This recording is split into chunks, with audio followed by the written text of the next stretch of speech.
తునిలో కలకలం రేపిన చిన్నారి మిస్సింగ్ కేసులో ఇప్పుడు కీలక మలుపు చోటు చేసుకుంది. 5వ రోజుకు చేరుకున్న గాలింపు చర్యలు మరింత వేగవంతమయ్యాయి. 2 ఏళ్ల పసిబిడ్డ జ్ఞానేశ్వరి అదృశ్యం అవ్వడం ఇప్పుడు అందరినీ కలిచివేస్తుంది. శనివారం జరిగినటువంటి ఘటన ఇప్పుడు రాష్ట్ర వ్యాప్తంగా తీవ్ర చర్చనీయాంశమైంది. పాపతో పాటు ఇంట్లో పెంచుకుంటున్నటువంటి శునకం కూడా కనిపించకుండా పోవడంతో ఈ కేసు మిస్టరీగా మారింది. తోటలో కాపలాదారులుగా పనిచేస్తున్న తల్లిదండ్రులు సుంకర గణేష్, భవానీ తమ బిడ్డ కోసం ఎదురు చూస్తూ పడుతున్న వేదన వర్ణనాతీతం. ఈ సమయంలో నుండి పోలీసులు, అటవీశాఖ సిబ్బంది, స్థానికులు కలిసి సుమారు 500 ఎకరాల విస్తీర్ణంలో గాలింపు చర్యలు చేపట్టారు. ఎక్కడా కూడా పాప ఆనవాళ్ళు కానీ జాడ కానీ తెలియలేదంటూ కూడా అధికారులు చెప్తున్నారు. సతమతమవుతున్నారు ఇప్పుడు ఏం చేయాలో అర్థం కాక. ఇప్పటికే ఈ కేసులో ఊహించని పరిణామం కూడా బుధవారం చోటు చేసుకుంది.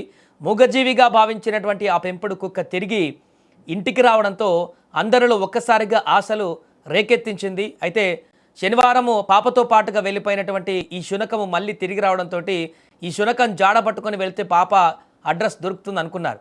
కానీ ఎలాంటి ప్రయోజనం లేకుండా పోయింది. అండ్ ఆ శునకం ఒంటిపైన చిన్న చిన్న గాయాలు ఉన్నట్లుగా గుర్తించారు. ఇంట్లోకి రాగానే పాప తల్లి చున్నీని నోటితో లాగుతూ కొండవైపు పరుగులు తీస్తూ అది చూపిస్తున్న సంజ్ఞలు అందరినీ ఆశ్చర్యాన్ని కలిగిస్తున్నాయి. ఆ మూగజీవి చిన్నారి ఆచూకీకి దారి చూపుతోందని పోలీసులు బలంగా నమ్ముతున్నారు. దాని ప్రవర్తనలోని ఆరాటం, వేగం పాపను వెతికేందుకు గాలింపు బృందాలకు దిశానిర్దేశం చేస్తున్నాయి. అటవీ ప్రాంతంలో దట్టమైనటువంటి పొదలు ఉండడంతో గాలింపు కష్టతరంగా మారుతుంది. వర్షాలు, కొండ ప్రాంతాలు కావడంతో డ్రోన్ కెమెరాలను కూడా రంగంలోకి దించారు. అన్ని రకాల సాంకేతిక పరిజ్ఞానాలతో ఇప్పుడు వెతుకుతున్నారు. పాపను ఎవరైనా అపహరించారా అనేటువంటి కోణంలో కూడా ఇప్పుడు దర్యాప్తు చేస్తున్నారు.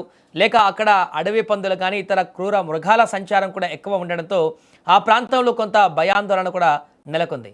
పాప బరువు తక్కువగా ఉండడంతో ఏదైనా జంతువు లాక్కెళ్ళి ఉంటుందా అనే అనుమానాలు కూడా వ్యక్తమవుతున్నాయి. ఎందుకంటే 5 రోజులు అవుతుంది, కూడా తన కనీసము అడ్రస్ కానీ ఎలాంటి కూడా దొరకట్లేదు. వందలాది మంది పోలీసులు రెస్క్యూ అహర్నిశలు కూడా శ్రమిస్తున్నాయి.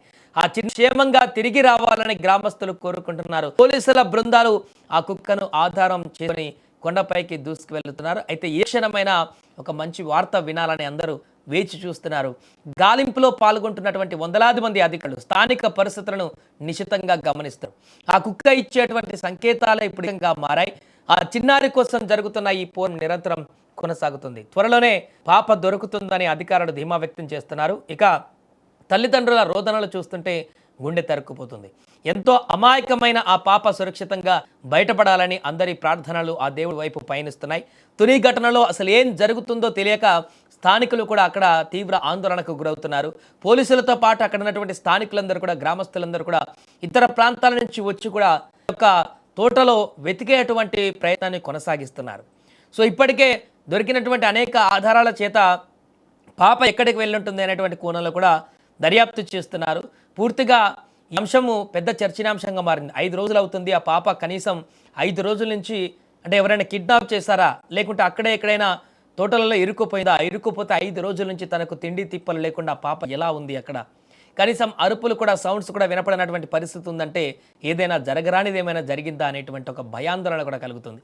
ఏదేమైనా 2 ఏళ్ల పాప కోసం జరుగుతున్నటువంటి గాలింపు ఇంకా ఉత్కంఠగా భరితంగా మారింది. ఎలాంటి ఆధారాలు లభించకపోవడంతో పాప ఎక్కడ ఉందో తెలియక క్షణక్షణ టెన్షన్గా మారింది అక్కడి వాతావరణం.